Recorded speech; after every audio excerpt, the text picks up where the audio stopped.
Hello everyone, my name is Pamela Spence, medical herbalist, and these are my clinic notes for this week. So it is Thursday the 21st of May today, and I've just finished my clinics for the week. And my reflection on what people are talking about this week is that people are really starting to feel the lack of a routine.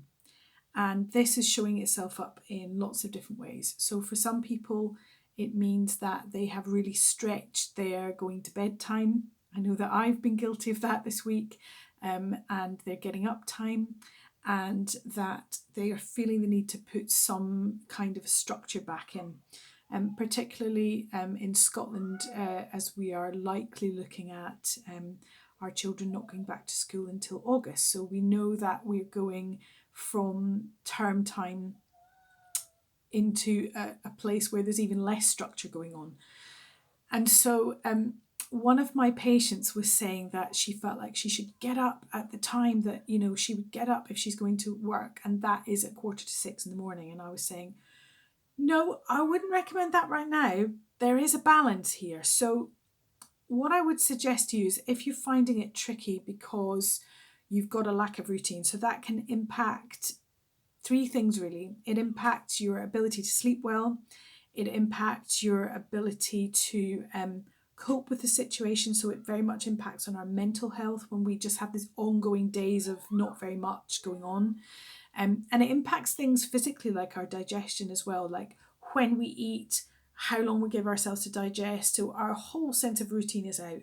And what happens then is the body starts to respond by feeling stressed, because it's not sure when sleep is coming, it's not very sure when food is coming, it's not very sure how long it's got to digest.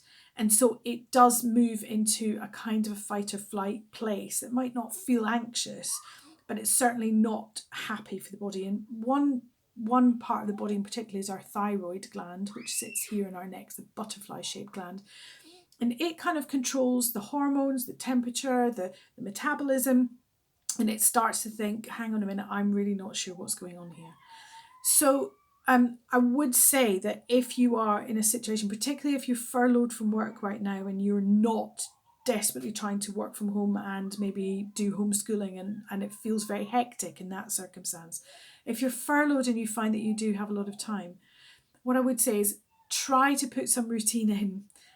Because you will feel the benefit of it. So perhaps not getting up at 5:45 when you might have done to travel to work. So the gift of this situation is that you don't have to drive yourself like that, but at the same time putting in like a daily alarm, Monday, Tuesday, Wednesday, Thursday, Friday, giving yourself Saturday and Sunday to do whatever you like.